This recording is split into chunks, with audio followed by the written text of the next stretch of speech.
Dien. Nudien.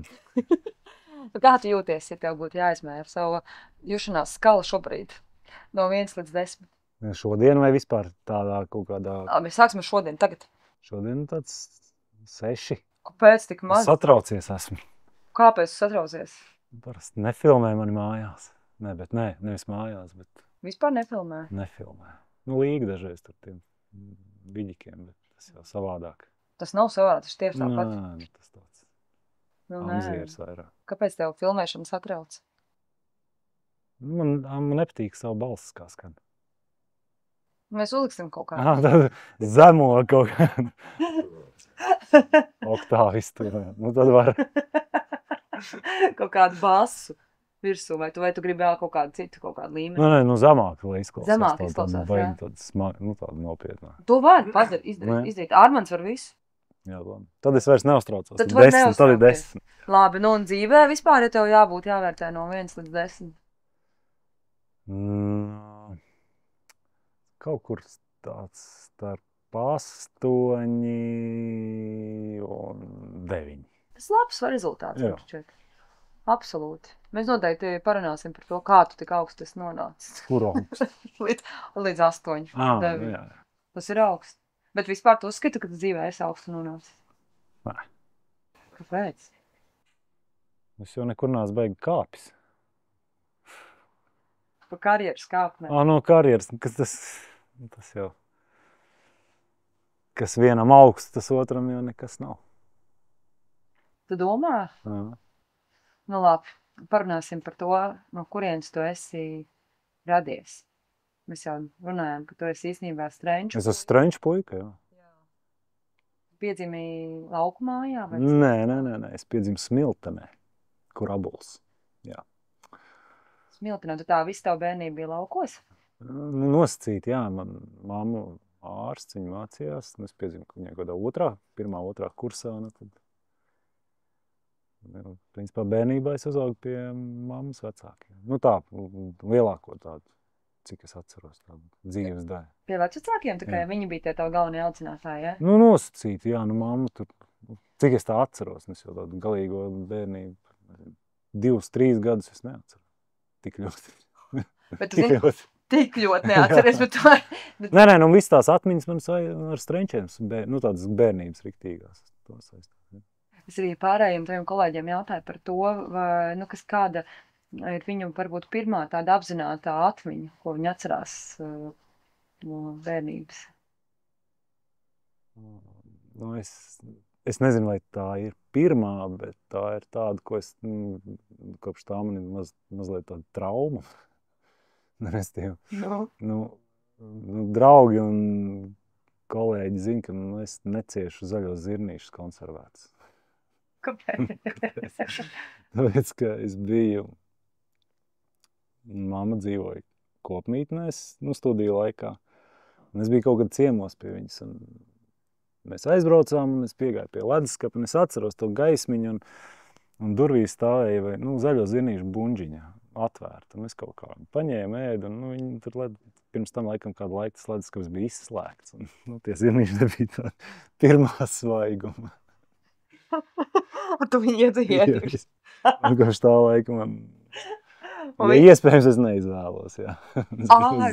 Bet iedomājies, kāds notikums tev ietekmēt visu dzīvi tev? Jā, mierīgi. Tad tu esi tas, kurš uzskata, ka Rosola zaļiem zirnīšiem... Aizliegts kategorija. Rosols bez zaļiem zirnīšiem. Mēs taisam ģimenē, man atkal sieva šausmīgi garšo viņai. Man, tur, kur es braucu pie saviem radiem vai draugiem, tad man vienmēr ir maz bļodiņi atsevišķi bez. Es esmu ēdis, un ja galīgi nav kur likties, es vēdu, bet vairs nav tā kā kādreiz. Parunāsim vēl par to Strenču laiku. Kas ir tas, ko tu atceries par to savu bērnību? Kāda tā bija? Es nezinu, droši vien, ka tā, man tagad ir 40 plus. Jā. Es jau, principā, visu, ko es tur, visu tā bērnība pagāja ārā, pa mežiem, Gaujmalā, Latakas malā, tur daudzoties kaut kā, puikām spēlējoties. Tu biji tāds delvers? Nē. Es nezinu, vai delvers, kaut ko mēs tur šeptējāmies. Mēs bijām pie Omas mēs tur daudzījāmies parasti kopā. Man māsits, kur ir pāris gadus jaunāk, un brālēns, kurš ir arī vēl jaunāks, un mana māsa, kur ir vēl jaunāka. 4 tā, un tad tur kaimiņu bērni, un mēs tur plosījāmies. Bet tu teici, jā, ka tev mamma vai ne tur studēja Rīgā un ka tev uzaudzināja, principā vecvecāki, tajā pašā bērnības periodā. Kā tev šķiet, kas ir tās mācības galvenās, ko tu iemācījies no saviem vecvecākiem? Kaut kādas, tīri cilvēcīgas lietas, man liekas. Kas tās ir cilvēcīgās lietas? Kas tev ir tās cilvēcīgās lietas tavā izpratnē? Es atceros vienu baigi foršā lieta, ko, tur bija vecums, Opim, viņam bija tāda, grāmatas, un kaut ko tur puikas, tur gultā vakarā vai pa dienu, un šausmīgi patīk lasīt vispār grāmatas. Un tur bija tāda judo grāmata, kaut kādas tur, ar zīmējumiem, tur kādiem paņēmieniem. Padomju izdevums kaut kāds, bet latviski, man liekas. Es tur šķirstu to grāmatu, forši, ko vajadzētu un gribētu, zin kā tur puika un tā judo, bet viņš bija to grāmatu uzdāvinājis savam dēlam, manam tēvocim. Un es atvēru to pirmo lapu, to pašu, to, ja.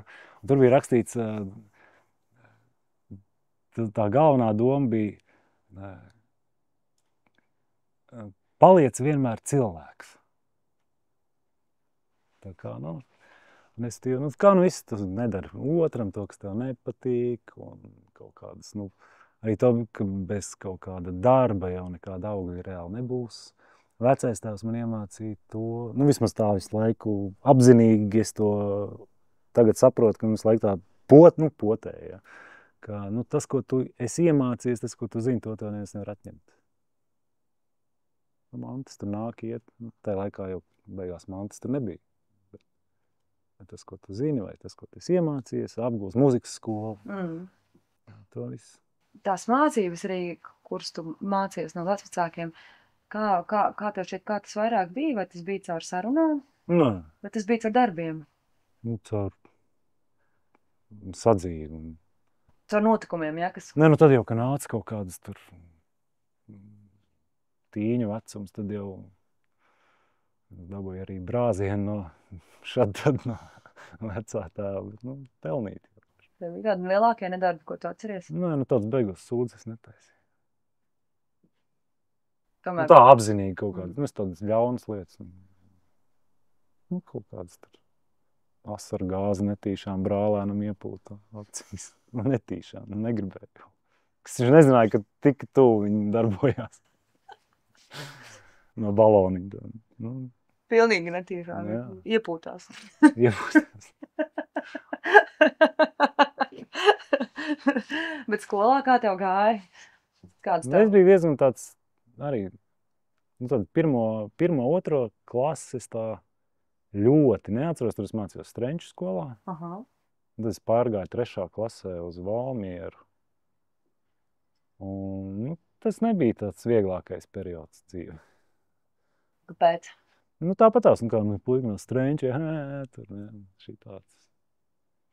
Bet tad kaut kādā 7. klasē es aizgāju uz Valmieras ģimnāziju, un tur man bija kolosāli klases biedri, kuriem mēs tagad vēl aizvien ļoti labi draugi esam. Tu teici par tām pirmajām klasēm, kur bija, es arī ļoti labi zinu, jo es savukārt no Rīgas nonācu lauku skolā, kur man arī bija tas pats tikai. Tā arī bija, jā? Arī tā nevis bija. Tā, bet tā. Jā, arī otrādi bija tā, tāds. Un tā kā tās tādas pārdzīvojumi, laikam tā ir tāda daļa visiem, bet kā tu tiki ar to galā? Es neatceros. Neatceries, vai tu kā ļoti pārdzīvoji to, ka tev kāds kaut ko...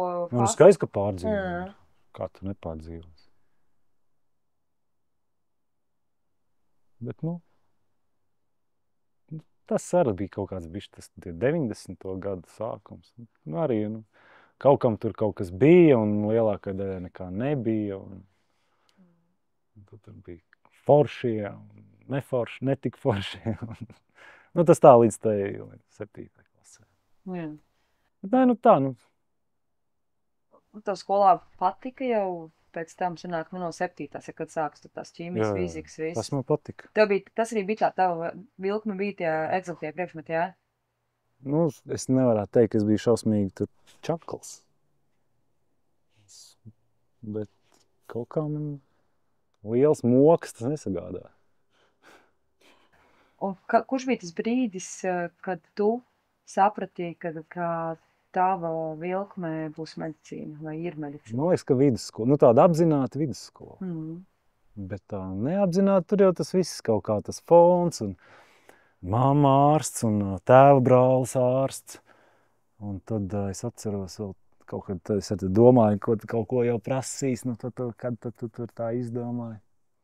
Un es atceros, ka tā bija kaut kāda, nezinu, 5. klase varētu būt, 6. Bija, tajā laikā jau bija žurnāls klubs. 5. 6. klasē lasīju žurnālu klubu. Es ieraudzīju tādu žurnālu. Un, protams, tad nebija plikas meitenes uz vāku, un iekšā varbūt arī bija, bet galvenais, ka tur bija, es atvēru, tur bija intervija ar mikroķirurgiem 2, ar doktoru Kraukli Gundaru un Olafu Libermani. Un tas bija šausmīgs, un Gundars, tāds jauns džeks, pie mikroskopa, laikam, man liekas, tajā bildē viņi sēdēja. Un pēc tam vēlāk, es kaut kā lasīju, likās tas šausmīgi kolosāli. Kā vai vispār kaut ko tur sašūt zem mikroskopu, tur nervus, asinsvadas varam. Nepagāja, nezinu, cik 20 gadi, un es pie viņiem abiem pamācījos. Tā intervija kaut kādā mērā varbūt tev atstāja kaut kādu... Kaut kādu nospiedumu noteikti atstāja. Bet tev tajā skolas laikā bija vēl kaut kāda vilkme, piemēram, iet kādā profesijā, piemēram, es runāju ar Ģīli, viņš teica, viņš varētu būt arī, viņš bija domājis, varbūt arī aktieris, piemēram, būt. Kaut kas liekas pilnīgi tāds, Man mamma šausmīgi gribēja, lai es mācīties mūzikas akadēmijā dziedāšanu. Viņa negribēja, lai es medicīnu mācītu. Bet, es iestājos tajā sagatavošanas kursā, bet, es arī, tas bija pirms es tiku medicīnas akadēmijā. Tad jau tā bija Stradiņa universitāte. Tad, kad es iestājos Stradiņa universitātē, es saprotu, kāda dziedāšana beidz. Kādu domā, kāpēc tā māma negribēja, lai tu Es nezinu. Nē, es viņai jautājis, kāpēc viņai bija varbūt tā. Varbūt, ka viņai, likās, ka vajag, ka tā dziedāšana tomēr ir. Man sieva tagad dziedātāji. Nekur tālu jau nesīti kompensēt to, lai mammai būtu. Jā, tikai tāpēc, lai mammai prieks. Bet labi, par tiem taviem soļiem. Tad tu apmēram vidusskolas laikā, vēl būdams Valmierā, saprati, ka tā medicīna ir tas, kas tevi interesē. Pat nezinu, vai tā kaut kā apzināti to var saprast cilvēks. Nē, es tur biju zinājis, kā tur tas viss notiek, neko, tas likās forši. Man nebija nekas cits, kas man tā, ko es gribētu darīt. Un tad tu iestājies, Stradiņos sanāk, Un Stradiņos kā tur pirmos gadus tu studēji vispārēji, vai ne? Un pēc tam izvēlās to... Vispārēji studēju visus pirmos 6 gadus, tam iegūst ārsta to grādu. Vienīgā atšķirība bija 3. kursā. Varēja izvēlēties papildus pediatrijas novirzienu, ko es izdarīju, bet tad es vēlāk pārgāju atpakaļ 5. kursā, jo es sapratu, man šausmīgi žēl to bērnu. Es nevarētu tā vēsi galvu strādāt ar bērniem. Domājot par to, es arī runāju ar teviem kolēģiem par to, cik svarīga ir empātija ārstam, kā tev šķiet?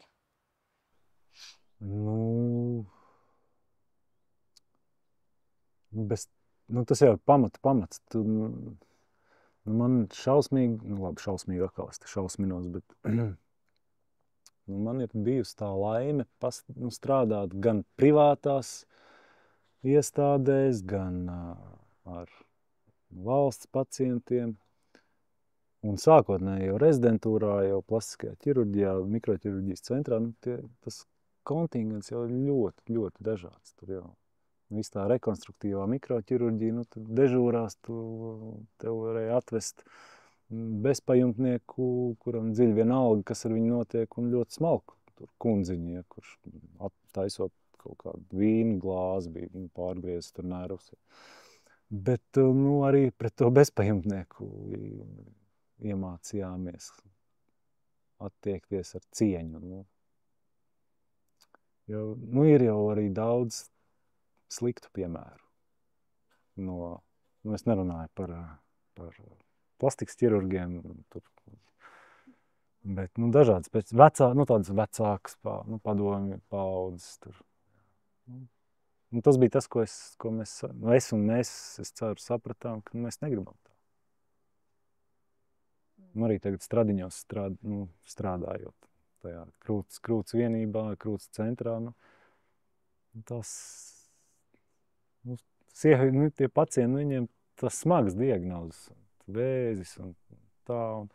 Un var pilnīgi just, ka viņi atmaikst, ka viņi sastop cilvēku, kas var pajokot. Bet tev svarīgi arī pašam akumulēt pēc tam tās savas sajūtas, vai kā tu ar to tiec galā? Es tā tik ļoti iekšā nelaižu tur. Es neraudu kopā ar pacientu pie gultas par kaut ko. Es kaut kā cenšos, lai viņš atbrīvojās, lai jūtās mierīgāk. Drošāk.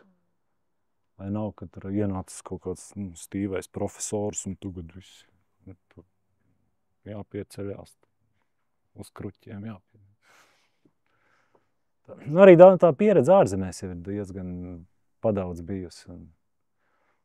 Tur ir pilnīgi normāli, ka lielais šefs, profesors uzaicina rezidentus. Vakariņās aizved uz bāru un iedzer aliņas kopā. Latvijā mums ir vēl kur tiekties. Ceļā. Mēs esam ceļā. Es domāju, ka mēs esam ceļā. Es domāju par to, ko tu sacīji, par to, ka tu domāji par to bērnu pediatriju, bet tad atliec apakaļ, tad tu saprati, ka ja tu būtu, piemēram, bērnu ārsts, tad tu droši vien nespētu. Es būtu uzvārījies, jā. Tu nevarētu neieiet. Es arī pa rādio vai LV raida, tad es grūti ieiet klausīties, tad prasa palīdzību bērniem.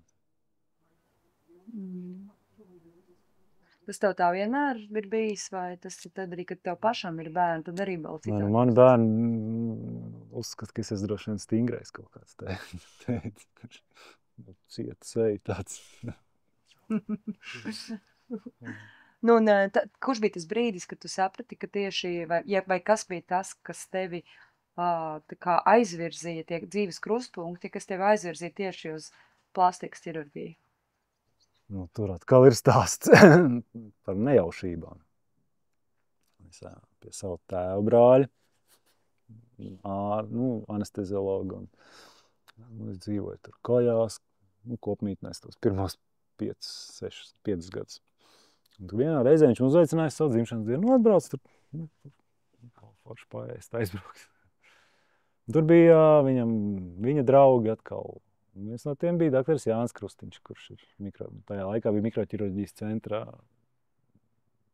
ja ne vadītājs, tad viņš teica, ko tu tur domā, un tā. Es teicu, nezinu vēl tur kaut ko. Viņš teica, tu mikroķirurģija neinteresē. Es taču lasīju, tur bija.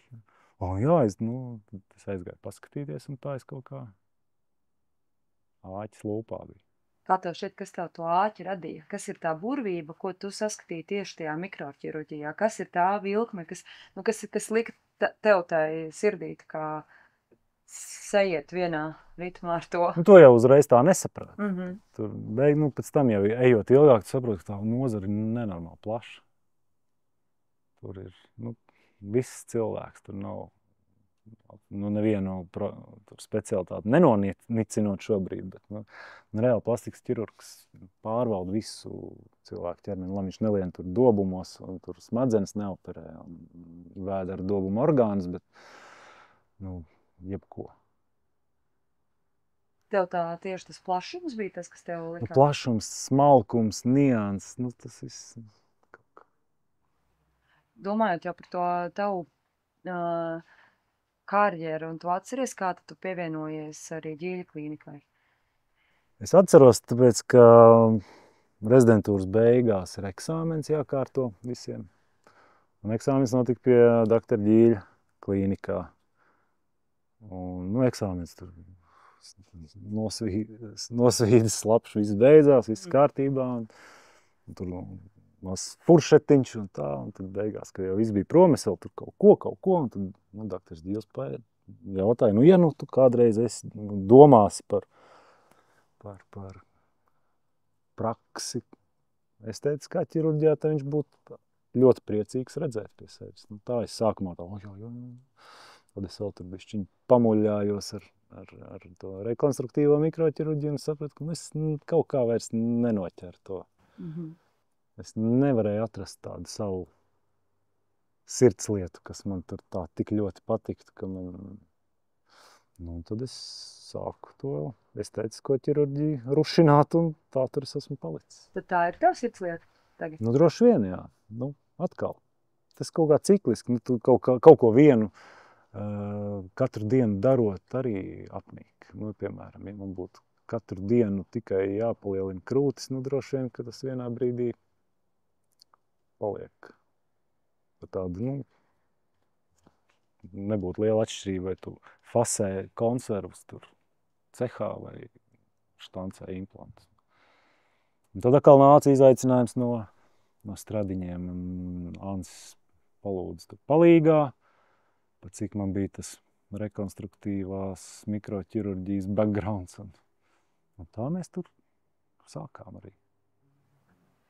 Kā ar tām emocijām, ko tu izdzīvot dienas laikā, strādājot, operējot, un tev izdodas aizvarot klīnikas durvis, iznākt ārā un atstāt darba domas darbā?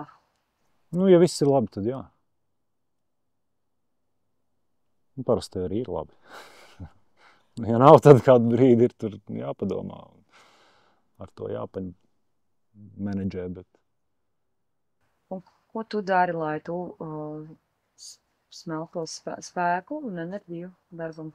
Kas ir tās tavas, varbūt, tās, nezinu, spēka vietas vai spēka lietas? Vislabāk atpūta klusumā, divānā, grāmata, žurnāls, internets, YouTube. Es varu aizrauties ar ļoti daudzām, nu, galīgi ne ar medicīnu saistītām lietām. Tur tā... Zini, kas tev tagad jautāšu? Pavāra māksla. Ar pavāra mākslas, jā, tu varēsi? Nu, es tur esmu arī diezgan dziļi ienirs, un bet tam visam vajag laiku. Tev patīk gatavot? Man patīk, bet tur atkal jābūt apstākļiem. Nu, nav tā, ka es braucot mājās, to vien gribu, kā vajag gatavot. Bet atkal kaut kādi notikumi, tur izdomāt, tur kaut ko foršu. Bet tavs pagatavotais ēdiens ir visperfektāk sagrieztais? Nav par griešanu runa. Kā tur atkal viens tāds gurū tajā manā burbulī, viņš teica, ka viņš ir redzējis, kā jaunos sušefus un restorānos, kas griež perfekti kā virtuves kombaini, un te pašā laikā itāļu omīte ar remotīdu artrītu rociņām uztais 30 reizes garšīgāk. Jāzina tā bioķīmija tam ēdienam. Tas pats svarīgākais bioķīmijas jau. Jāsaprot, kas tur jādara. Jāsaprot, kāpēc tā, ne tā. Kas pirmais, kas otrais, kāpēc tā jāgriež, kāpēc ne tā. Kāpēc tur jāliek tādā temperatūrā, kāpēc tādā. Ko tev vislabprātāk patīk gatavot? Vai es tagad ņemu, man tagad ir autoklaus. Es Kas vēl neesmu. Autoklaus. Autoklaus ir ierīce, ar kuru sterilizē augstā spiedienā, augstā temperatūrā. Principā visi konservi, ko mēs pērkam veikalos, viņi ir autoklavēti. Un tur, tas vairāk ir. Rietuma Eiropā es neko tādu receptūrā neesmu atradis, bet tas vairāk uz austrumiem skatoties. Tā informācijas telpā, bet tur fantastisks. Tur viss. Tušonkas, tur, viss sagatavs, tur, jebkas. Man tagad tas autoklaus ir, es tur esmu tikai uztaisījis. Jau esi pamēģinājis? Es esmu pamēģinājis uztaisīt tādus tur boršķa sagatavītas, lai attaisa. Restīvi, tas koncerts var stāvēt istabas temperatūrā un nebojājās. Tur sagatavot krājumu ziemē. Jā, bet nu man nav, kur viņas te vajag glabāt, tāpēc es tam neļauju aizrauties ar 1000 burciņām. Dažādām. Es bišķi uzmetīšu acis tam plovam. Un tad, kad tu gatavo, piemēram, kaut ko, nu man izklausās tas, ka tu gatavo diezgan kaut ko arī sarežģītu brīdim. Nu, šādi tad. Jā, tad tu domā par to ēdienu, vai tev arī citas domas kaut Tur kāds? nevar. Nu, tagad, redz, to plovu es esmu diezgan piešāvies. Tur jau nekas tāds tik ļoti sarežģīts nav. Tas jau tāds tautas ēdiens. Bet atkal tur ir nianses, tur jāzina, ko, kā, kas, cik, kāpēc. Bet, nu, ja man tur būtu, nezinu, jātais kaut kāds smalkāks ēdiens, nu, tad droši vien, ka es nevarētu domāt par filmēšanu un runāšanu un fotogrāfiju un nenošķaidīties ar taukiem un tā tālāk. Kas vēl ir varbūt tās lietas, kā tu nu, es nezinu, meklē un atrod mieru? Viens ir tā gatavošana, droši vien arī atpūšanās te mājās, bet varbūt ir vēl kaut kas, ko tu sporto vai ko tu vēl? Es vienbrīd arī, nu, tur. Nu, es bērnību, visu to bērnību no kaut kādas no 3. līdz 10. klasē, 11. klasē nodarbojos ar peldēšanu. Un tad iestājos augstskolā, un tad tā peldēšana galīgi vispār nebija vairs ne laika, ne interesi. Un tad es kaut kādā vienā brīdī man pierunāju, pamēģinu tur triatlons un tur garās disciplīnas. Es saku, labi, peldēt es it kā māku. Skriet kaut kādu maratonu, arī es noskrējis no to ritenes, arī pedāļus mītas ar māku. Es tur sāku to trenēties, bet, nezinu kā, bet pa laimi vai kā uznāca tas Covids un atcēla tās sacensības, kuras bija pieteicies. Tā tagad tas jaunais kolēģis tāds arī rezidents doktorim Zaržeckim puika Fricis, viņš tagad tur tikko var startēt vis kaut kādos. Es rezinu. Un viņš, viņš man te bakst, bet man nospēja riteņus nesen, man nav riteņi, tagad es nevaru piedalīties. Varbūt pienāks brīdis, kad... Noteikti, ka pienāks brīdis. Jo cik es zinu, Frici, viņš ir neatlaidīgs. Jā. Un viņš man arī visu laiku raksta, jāskrien ar suni kaut kur. Jā. Un viņš ir nepārtraukti reizi pusgadā, vismaz vienu reizi atgādina. Jā, viņš tur ņemās ar kaut kādu suņu sportu. Jā. Man suņi arī vairs nav. Labi, runājot vēl par tavu darbu, vai tu atceries, vai tev ir kāds notikums, kas tev ir bijis tāds viss emocionālākais un kas tev varbūt ir bijis sniedz tādu lielāko gandarījumu? Jebkuras tās pirmās kaut kādas, pirmās krūšu palielināšana. Pirmie plakstiņi mammai, es uztaisīju pirmo operāciju. Tu mammai uztaisīju? Ak, Dievs, tev mamma atšāva. Kurš cits nāks pie tāda kaut kāda jauna gurķa taisīt operāciju? Tik traki nebija, es jau nesačakarēju neko. Tad doktors Gundars Kraukls man atnāca palīgā, tur neļāva galīgi aizlaist pūdelī visu. Jebkas, tāds pie krūšu rekonstrukcijām tās pirmās, ko mēs taisījām, tos brīvos lēvers uz krūtīm, tās 9 stundas mēs tur pabeidz to operāciju beidzot un tiec brauc mājās gar McDonaldu. Tu sapņos neredzi, citreiz kā tu operē kaut ko? Nē, kaut kādas murgos es esmu, pat nevar stāstīt.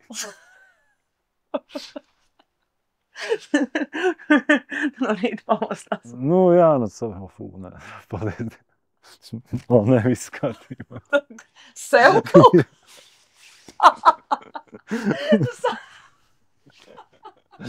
Tu sapnis sev mēģināji kaut ko pielikt. Zināšu tev.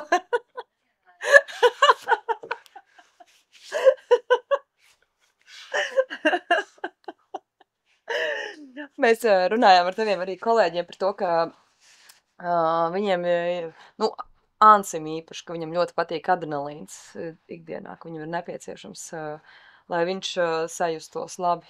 Tev arī tas adrenalīns ir Nē, svarīgs, vai man tu vari nevajag. iztikt? Tev nevajag Man adrenalīnu, nē? Tu esi tā labi iztiec. Tas miers ar tev ostā. Jā. Mm. Nu, bet tad, kad tu, piemēram, domā par to, kāda varētu būt tavi nākotnes mērķi, tev ir kāda tāds sapnis, ko tu gribētu realizēt savā profesijā?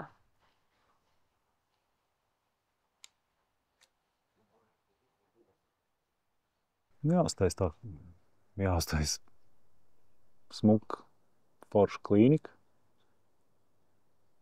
Tādu, kur